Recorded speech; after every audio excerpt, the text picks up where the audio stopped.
Now, how about Lionel Hampton on drums?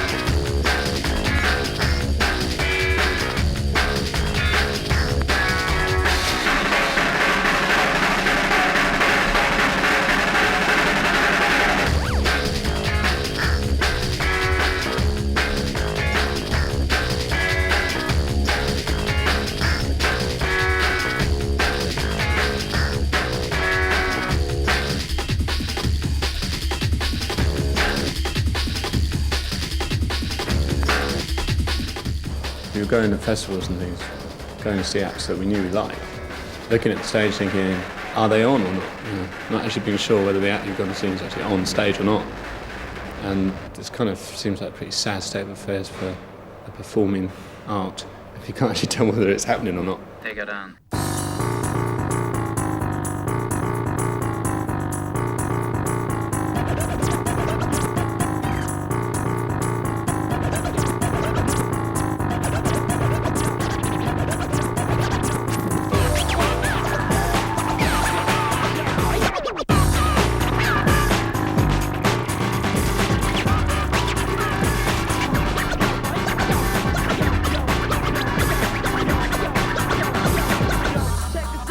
And both of us have come from DJing, and obviously we're into playing a lot of different music. And for a while we were playing a lot of either techno or house or whatever, which is that tempo, around sort of 125, 130 BPM sort of thing. And it's the tempo that makes people move. Yeah, a demonstration. There you go.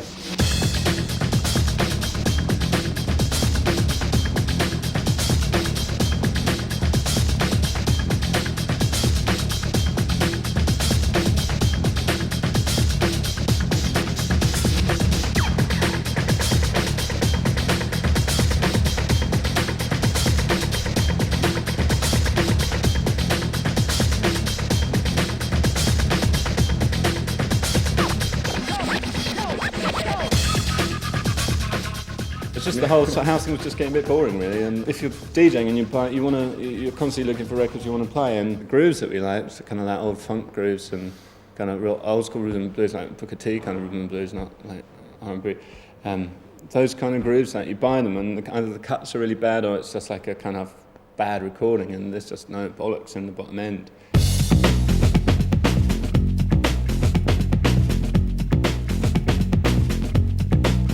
They're great grooves, but you put them up against something contemporary and they just sound really light.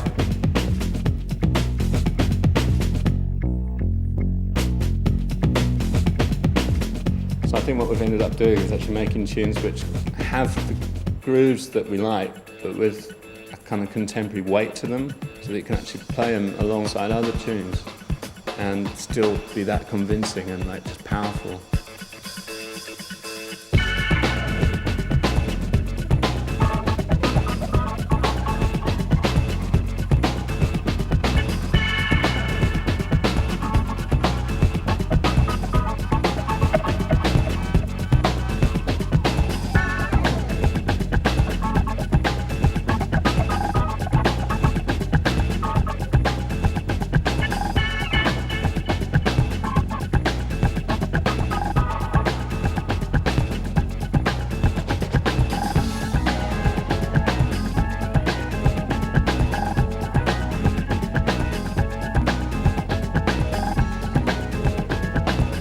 So many people are afraid to step outside a musical style.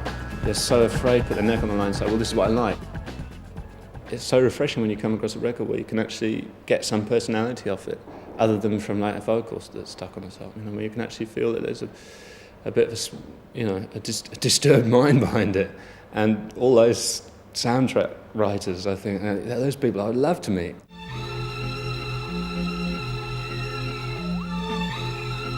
John Barry, Henry Mancini. Anyone who takes a kind of idea, a visual idea, and expresses it without thinking, oh, is that cool? Or is that right? It just does it with their personality and does it with great big brush, you know.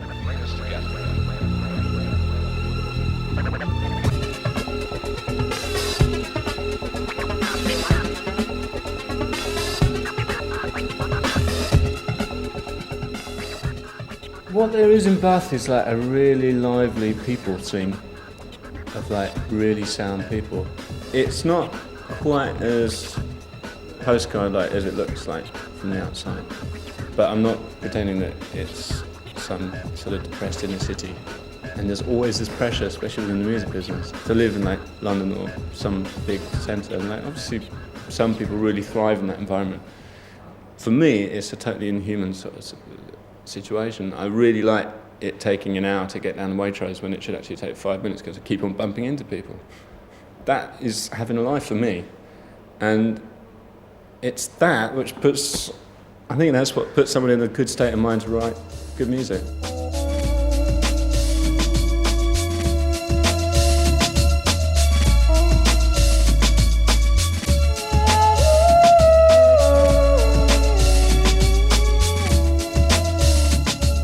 Bristol is prolific at the moment. Put it down to the atmosphere of the place.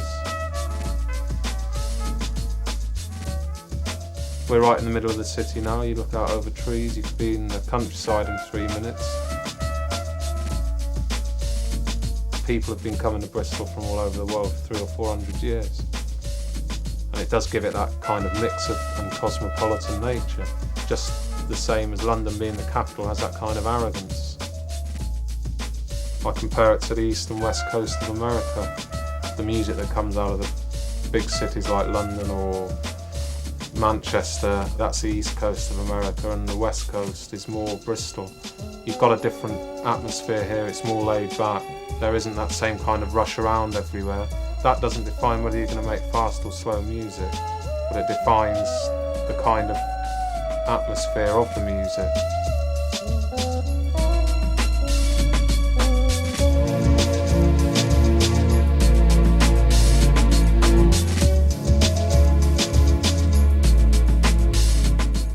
When the indie stuff was big in the 80s, Bristol hardly had a band.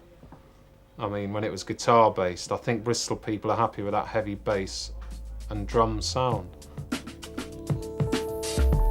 Just think that's the character of the place, and that's to do with a mix of people.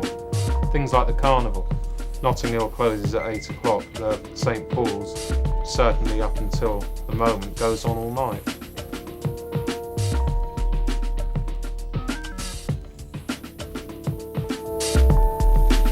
People can produce music anywhere in the country now.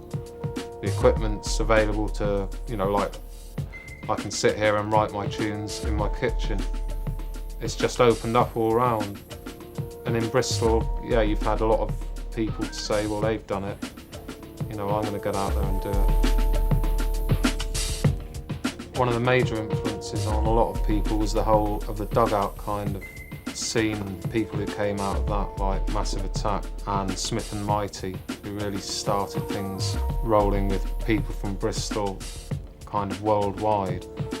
And then moving on, you've got people like Ronnie Size and Crust being very influential, not just in England but around the world.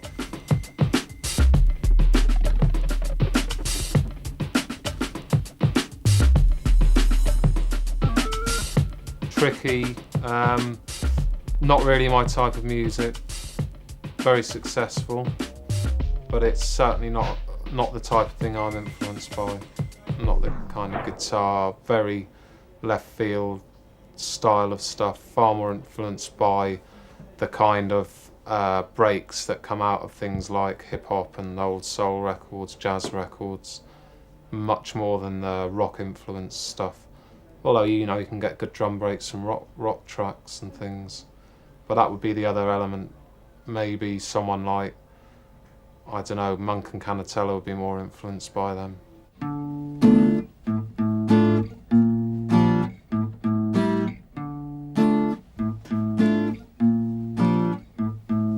We are not Monk and Canatella. No, I'll explain it. I'll explain. Right. We're not. We're Monk and Canatella, and we aren't Monk and Canatella.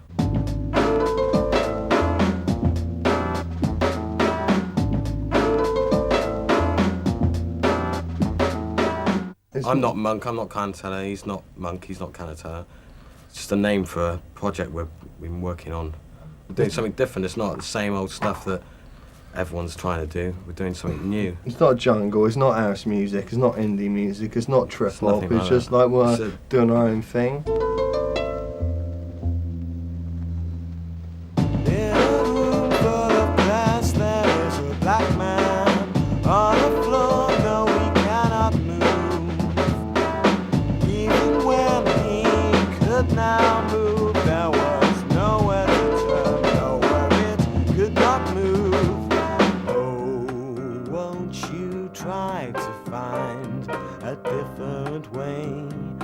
Having fun. Oh, won't you close your eyes? Imagine you are here and have some fun. Well, drum and bass is a joke because like I could be making drum and bass now, but I don't want to make drum and bass. That's why I'm doing It's it. just everything mixed up. Made Come up rave. with your own sound at the end of it. Can't pinpoint what exactly it is or anything. Made rave tunes, went on to made rave tunes, went on to jungle tunes. Then it's like, where do we go now? Everyone got into garage. So, I don't want to get into garage. I don't, well, a few years ago everyone started growing long hair and like getting into garage, but I'm just quite happy to chill out and slow my beats down and do something different and have a different way of having fun. Oh, won't you try to find a different way of having fun? Oh, won't you close your eyes? Imagine you are here and have some fun together. Talking loud ain't so loud, so I talk low, so slow, time to go on and say. Man size ice cream, next context effects, cause the next man's game plan is wise. Extra military pressure, occupy unnecessary measures, every measure will last. Supper, ashtray, predict, resurrect, we reflect back to CPT at best, kiss goodbye to the future.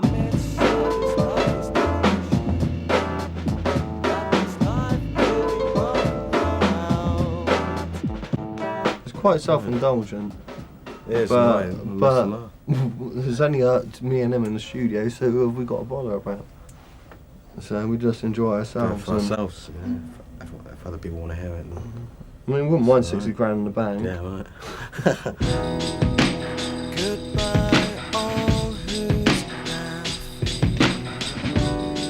Could you tell me, please, what happened? I know the story on your day makes you want to stay for more.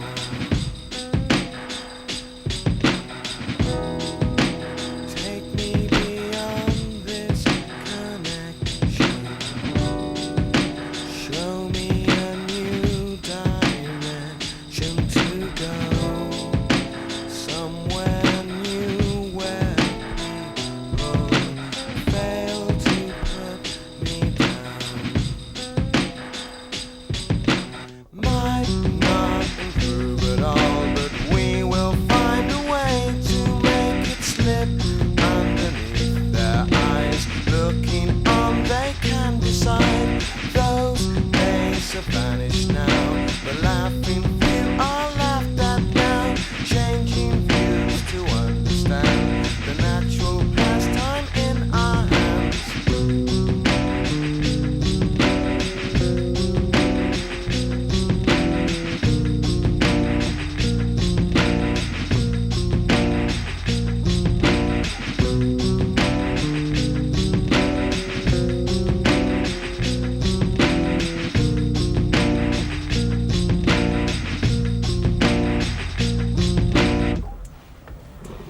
There's a lot of people that make music in this town. They're all wicked. I didn't want to name drop. Bitter people in this town as well. Huh? A lot of wankers in this Yeah, a lot of town. bitter people. Bitter about their twisted music. musicians. A lot of bitter people about their music. But there's a lot of good people in this town that help you out and help you do what you want to do. And I, you know, if I had a hat, I'd take it off to them.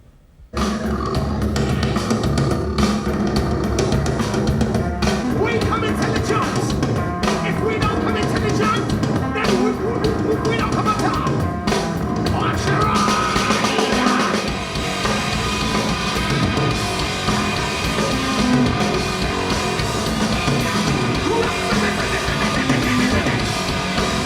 That's right.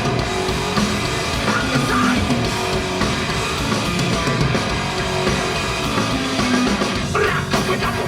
Coming with a shotgun, coming down the way. So, when I'm up on skin with it, we're not the jump in the upon the hill. So, come on, listen to the edge of us. What happened to jump in the bus? I know we got another belly. But we never know how to spell it. It's a greedy, greedy, greedy, greedy man. Greedy, greedy, greedy, greedy. Greedy, greedy, greedy, greedy man. Greedy, greedy, greedy. Come on, listen to us. Greedy, greedy, greedy. Greedy, greedy, greedy.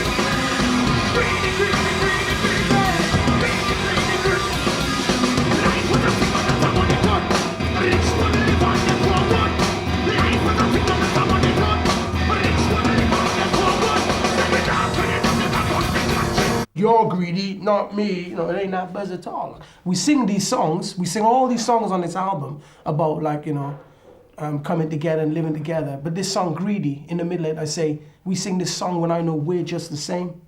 We point our fingers when it's us who's to blame, you know. Everybody's part of the greed problem. Someone once asked me, you know, you know, how can we solve the greed problem? I said, well, just put less on your plate, man.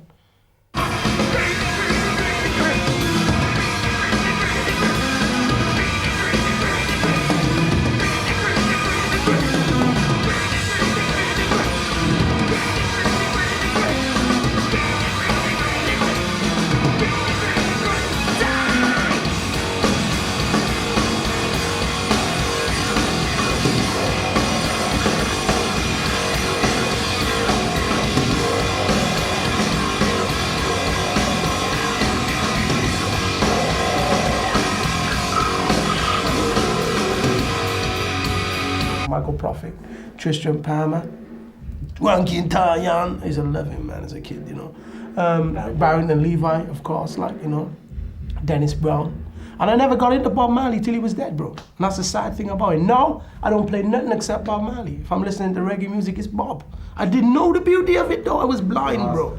He was the man, believe me. And now I know, whereas before, I was listening to all that, like Ika Mouse and Billy Boy and all that. That's what I was brought up on, Yellow Man and all that. But actually, vocal techniques and all that, I was like Barrington Levi, Michael Prophet, Tristram Palmer, them man, they paved the way for me, you know. Freddie McGregor, can't miss him an inch, man. But what they wasn't doing is using other music. They was just staying in the reggae field. And I was thinking, Barrington Levi got a wicked voice. And then he started doing some jungle, and it was all good, but he wasn't searching. It seemed to me like they wasn't searching enough. You know, there's none of them artists, like even Frankie Paul, they didn't seem to search enough into music. They sort of stayed on within the reggae boundary. And I believe, like, with my vocal style and the things I do, I've actually, like, sort of stepped, not trying to big up myself or anything, but I've sort of step over a little more with my vocal things, like, you know, just be a bit more open-minded. Yeah, not open-minded, just a bit more guts, like, a bit more guts, a bit more adventurous. That's the word I'm looking for.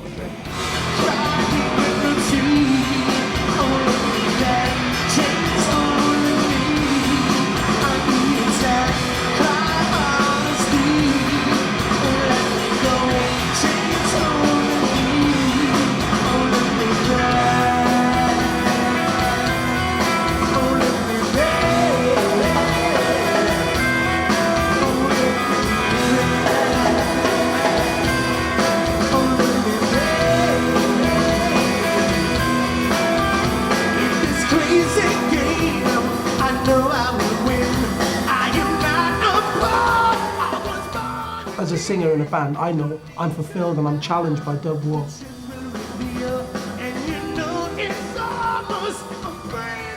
I know when I was singing in the dance halls, I wasn't challenged.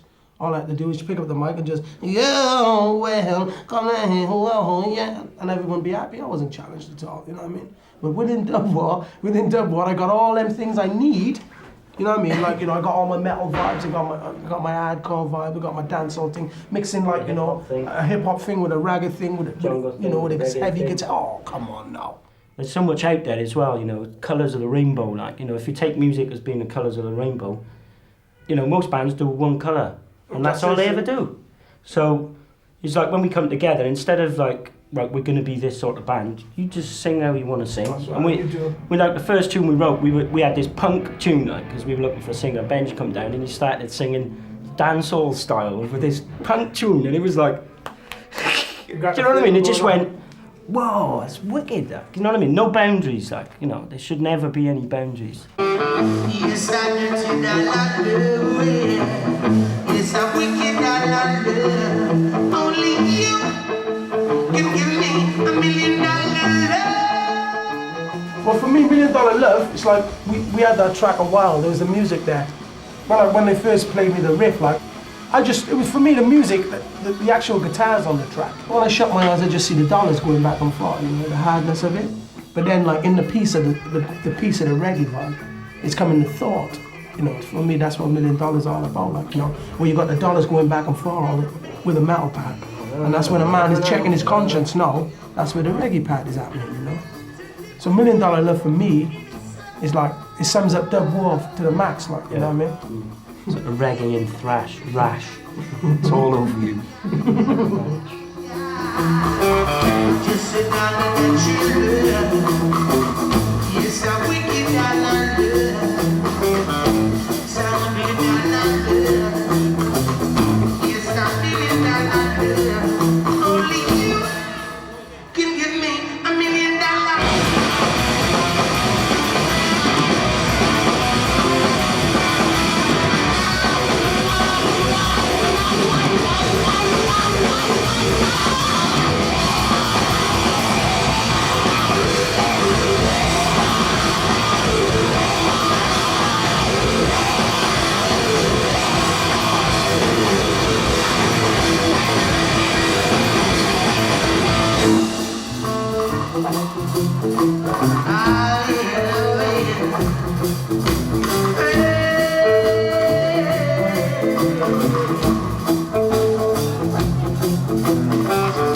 The thing that turned me on to reggae was listening to a band like The Police, for instance.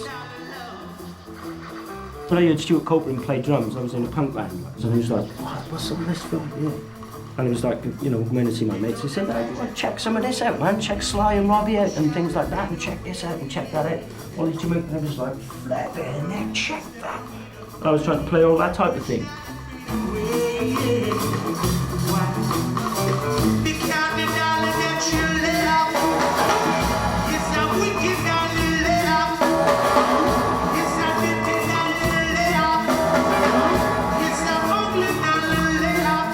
The other day in Germany, some kid come up to me and he said, I did not like reggae music until I heard dub war. Now I go to the shop and listen plenty of reggae music. And I said, is that true? He said, all I listened to was metal in the past. Sound like an Arab anyway. Sound like an Arab German. This was the Arab German talking like that. He said, I love reggae music now. Before I did not like, but now I love it. It's like dub war, right? You know, they do a little bit of a reggae vibe. So, you know, kids, intelligent kids are going to go searching. Not the stupid ones. Not the stupid ones. Do you know what I mean? It all led off from listening to pop music. You know what I mean? There's roots behind this. See, and then somebody comes up with something that's enough to handle, enough for your head to handle in a different area of music, and it turns you on to go in that area, you know what I mean? And then, if you're wise enough, you'll search and you'll get to the real cats at the end of the day, like, you know what I mean? And you'll find the real people, people who just live for what they do. Like. Only you can give me $1 million.